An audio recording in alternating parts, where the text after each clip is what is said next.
महाभारत ग्रंथ में कई ऐसे रहस्य छुपे हैं जिनके बारे में आज तक सही जानकारी और इसका रहस्य लोगों के समझ में नहीं आया है, या फिर महाभारत के इस रहस्य के बारे में बहुत ही कम लोग जानते हैं।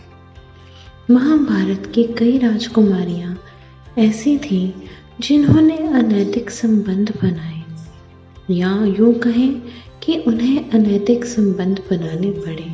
अनैतिक संबंध से मतलब निकलता है कि पति के रहते हुए रानी और राजकुमारियों को किसी दूसरे पुरुष के साथ संभोग करके बच्चों को जन्म देना पड़ा। महाभारत के कुछ ऐसी ही राजकुमारियों के बारे में बता रहे हैं जिन्होंने अनैतिक संबंध बनाए थे। सबसे पहले हम आपको बता रहे हैं महाभारत की एक बहुत ही प्रमुख पात्र मत्स्यगंधा के बारे में, जो आगे चलकर सत्यवती के नाम से जानी गई। सत्यवती बचपन से ही बहुत खूबसूरत थी, जिस कारण सत्यवती की खूबसूरती पर राजा शांतनु उस पर मोहित हो गए और सत्यवती से विवाह कर लिया। विवाह के बाद सत्यवती और शांतनु के 2 पुत्र हुए, विचित्रवीर्य और चित्रांगद।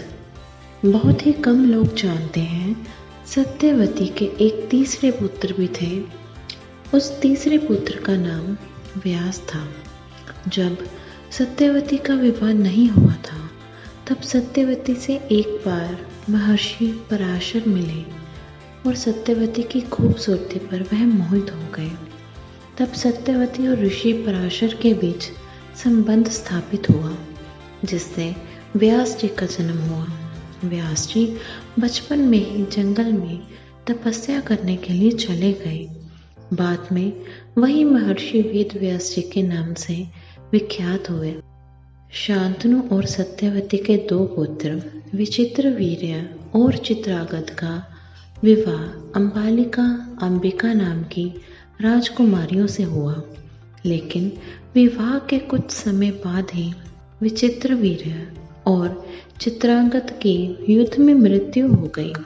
भीष्म ने आजीवन विवाह नहीं करने की प्रतिज्ञा ली थी, अतः उस समय हस्तिनापुर की महारानी सत्यवती अपने वंश को मिटने नहीं देना चाहती थी। इसीलिए सत्यवती ने अपने तीसरे पुत्र व्यास को बुलवाया और उनसे अंबिका और अंबालिका से संतान उत्पन्न करने का आग्रह किया। व्यास जी अपनी माता सत्यवती की आज्ञा मान गए। सत्यवती की आज्ञा को मानते हुए अंबालिका और अंबिका दोनों राजकुमारियों ने महर्षि व्यास से गर्भ धारण किया। इसके उपरांत पांडु और धृतराष्ट्र का जन्म हुआ। लेकिन जब महर्षि वेद व्यास जी अपनी माता सत्यवती को आकर यह बताया कि एक राजकुमारी का पुत्र रोगी और दूसरी राजकुमारी का पुत्र अंधा होगा, तो सत्यवती एक बार फिर राजकुमारियों को अपने तीसरे पुत्र व्यास जी के पास भेजने की इच्छा प्रकट की। लेकिन इस पर अंबिका काफी डर गई थी। इसीलिए इस पर उन दोनों ने खुद ना जाकर अपनी दासी को व्यास जी के पास भेज दिया और उनकी दासी ने व्यास जी से गर्भ धारण किया, जिससे स्वस्थ और ज्ञानी पुत्र विदुर का जन्म हुआ। तो अब बात करते हैं कुंती की। राजकुमारी कुंती का विवाह महाराज पांडु से हुआ था, लेकिन जब कुंती कुंवारी ही थी तब उनके यहाँ एक बार दुर्वासा ऋषि आए थे।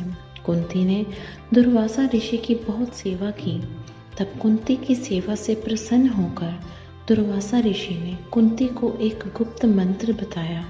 दुर्वासा ऋषि ने कुंती को मंत्र का ज्ञान देकर कहा कि तुम इस मंत्र की सहायता से जब चाहो तब किसी भी देवता को अपने पास बुला सकती हो।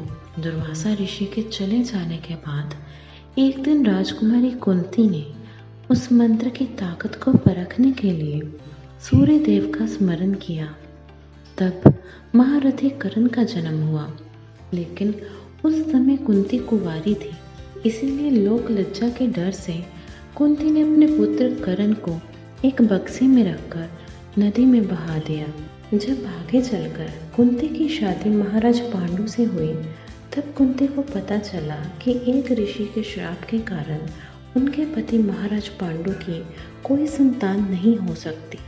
लेकिन जब राजा पांडु को दुर्वासा ऋषि द्वारा कुंती को दिए गए उस गुप्त मंत्र के बारे में पता चला, तब पांडु ने कुंती से कहा कि वह पवन देव और इंद्रदेव से गर्भ धारण करे।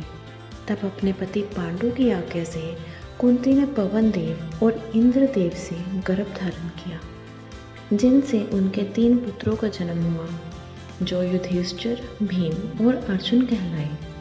राजा पांडु की एक और पत्नी थी जिनका नाम माधुरी था।